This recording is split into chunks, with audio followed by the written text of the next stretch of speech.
सुप्रभात प्यारे बच्चों। आज हम साखी नंबर 18 और 19 लेकर के आपके समक्ष उपस्थित हुए हैं। मेरे प्यारे, जो भी हमारे प्यारे प्यारे बच्चे हमारे इस चैनल पर बने हुए हैं, बिल्कुल कंटिन्यूटी को बनाए रखिएगा। हम साखी नंबर जो कबीर का दोहा है 18 और 19 लगातार आपको हम बता रहे हैं। साखी शब्द संस्कृत का जो साक्षी शब्द है उसका विकृत रूप है अर्थात तद्भव रूप है साक्षी। तो साखी शब्द का मतलब होता है प्रत्यक्ष दृष्टा या फिर गवाह। प्यारे बच्चों, कबीर के गुरु का नाम रामानंद। सब सारी बेसिक चीजें हैं। कबीर हिंदी साहित्य में पहले रहस्यवादी कब माने जाते हैं। तो हम आ जाते हैं कबीर के का जो साखी है या जो कबीर का जो दोहा है, दोहा नंबर 18 क्या है कि हेरत हे सखी। सखी कहा गया है। कबीर ने सखी का उस जीवात्मा को, उस परमात्मा को सखी का रूप दिया है। हेरत हे सखी, रहा कबीर हेराय, बूंद समाने शमद में, शोकत हेरी जाय। एक बूंद को ऐसे लो, जल की एक बूंद को लो और उसको किसी सरोवर में छोड़ दो, नदी में छोड़ दो, तालाब में छोड़ दो, समुद्र में छोड़ दो, तो फिर उस बूंद का अस्तित्व समाप्त हो जाता है। मैंने इससे पहले भी आपको बताया है। सो कत हेरी जाए, समद माने होता है समुद्र, समद माने होता है समुद्र। हमने कुछ कठिन शब्द जो थे उसका मैंने शब्दार्थ भी लिख दिया है। प्यारे बच्चे, पेंसिल और रबड़ हाथ में लीजिएगा, वहीं पर आप लिख लीजिए। जब व्याख्या आपकी क्लियर हो जाए तो फिर इसको मिटा देना। हरिरस परमात्मा का रस, ईश्वर का रस, भक्ति का रस, ईश्वर भक्ति का रस। हरि रस, हरि माने भगवान, ठाक माने होता है प्यास या फिर तृष्णा, ठाक माने होता है प्यास या फिर तृष्णा, चाक माने होता है कुम्हार का चाक, बहुर न चढ़ी चाक।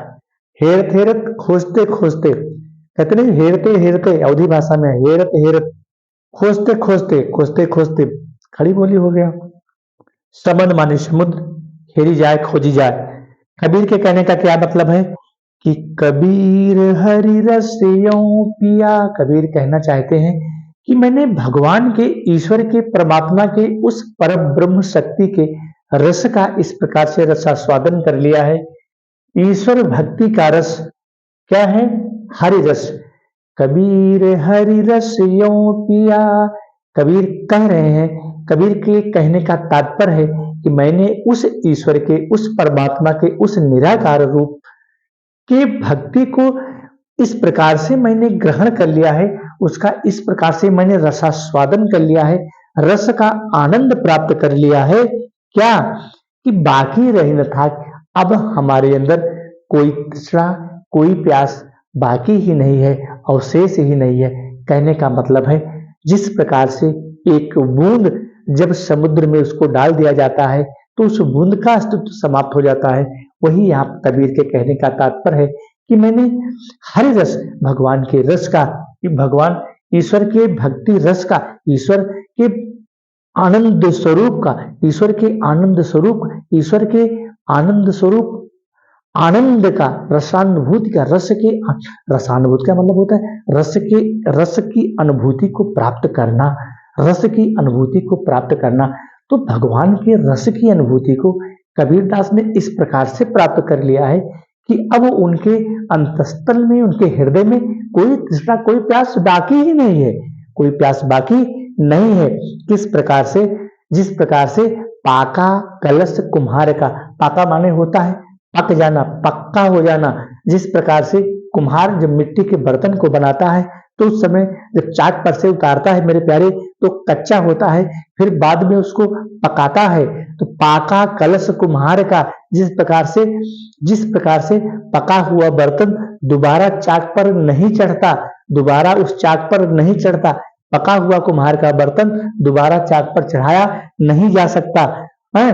पाका कलश कुम्हार का, बहुल न चढ़ई चाक, यानी कि बहुल माने बार बार उस पके हुए बर्तन को कुम्हार के चाक पर चढ़ाया नहीं जा सकता। तो फिर दूसरे पक्ष में देखिए, जिस प्रकार से कुम्हार का पका हुआ बर्तन दोबारा उस चाक पर नहीं चढ़ाया जा सकता। ठीक उसी प्रकार से मेरे प्यारे, जब कबीर ने अपने अंदर उस ईश्वर भक्ति के रस का रसास्वादन प्राप्त कर लिया है, उसकी अनुभूति को प्राप्त कर लिया है, तो फिर उस कबीर के अंदर कोई तृष्णा, कोई प्यास अब बाकी रह ही नहीं गई है। तो इसकी भी व्याख्या समाप्त होती है। मेरे प्यारे, हमें पूरा भरोसा है कि हमारी यह व्याख्या आपको निश्चित ही समझ में आई होगी।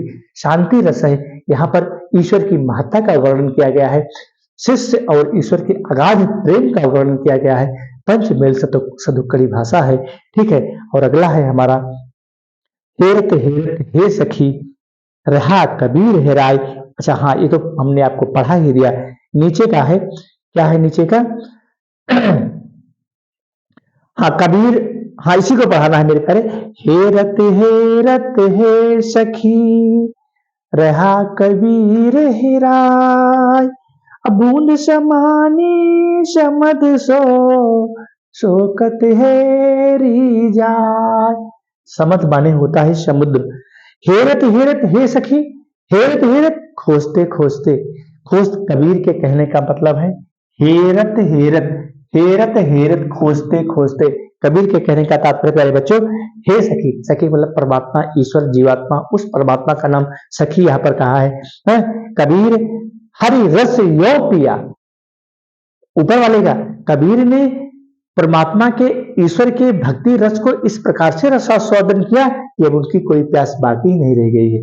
नीचे वाली लाइन है कि हेरत हेरत हे सखी, ढूंढते ढूंढते खोजते खोजते कबीर ही उसमें विलीन हो गया। हेरत हेरत हे सखी रहा कबीर हिराय, हिराय माने खोजना, खोजी जाए। हरि माने हेरी जात माने खोजना, समद माने समुद्र, हिराय माने खो गया। अर्थात कबीर ही उस परमात्मा में, अर्थात उस परमात्मा को खोजते खोजते उस ईश्वर की भक्ति को प्राप्त करने के लिए हेरत हेरत हे सखी, अर्थात उस परमात्मा, उस परब्रह्म परमेश्वर की शक्ति को पाने के लिए कबीर खोजते खोजते खुद ही उसमें विलीन हो गया। अर्थात कबीर का ही अस्तित्व समाप्त हो गया। हेरत हेरत हे सखी, कबीर के कहने का तात्पर्य है कि उस परब्रह्म परमेश्वर के अस्तित्व को पाने के लिए, उस परब्रह्म ईश्वर के सत्ता को पाने के लिए, उसके गुण को पाने के लिए, उसके आकार को पाने के लिए कबीर खुद ही खोजते खोजते उसमें खो गया है। किस प्रकार से? जिस प्रकार से मेरे प्यारे, बूंद समानी समद में जल की एक बूंद, समद माने समुद्र होता है, जिस प्रकार से जल की एक बूंद जब समुद्र में डाल दी जाती है तो उस बूंद का अस्तित्व समाप्त हो जाता है, क्योंकि वह बूंद उस समुद्र का रूप ले लेती है।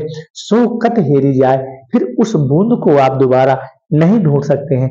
ठीक उसी प्रकार से कबीर भी खोजते खोजते खोजते खोजते कबीर खुद ही उस परब्रह्म में, उस ईश्वर की भक्ति में इस प्रकार से विलीन हो गए हैं कि कबीर को भी खोजना मुश्किल है।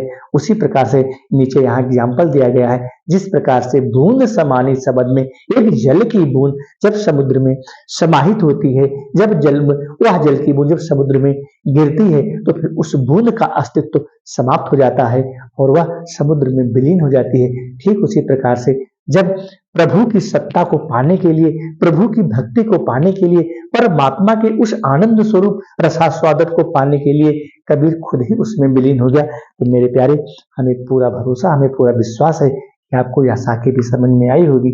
उनकी भाषा है पंचमेल सदुक्कड़ी है, शांत रस है, छंद दोहा है, और इस प्रकार से कबीर की एक साखी पूरी होती है। तो मेरे प्यारे, अब सिर्फ बचा है 2 साखी, इसको हम नेक्स्ट वीडियो में आपको डाल देंगे। फिर हम आएंगे पदावली पर। जय भारत माता की। मेरे प्यारे बच्चों, अगर आपको हमारा वीडियो अच्छा लगे तो लाइक और अन्य दोस्तों को पहुंचाने की कोशिश जरूर करना।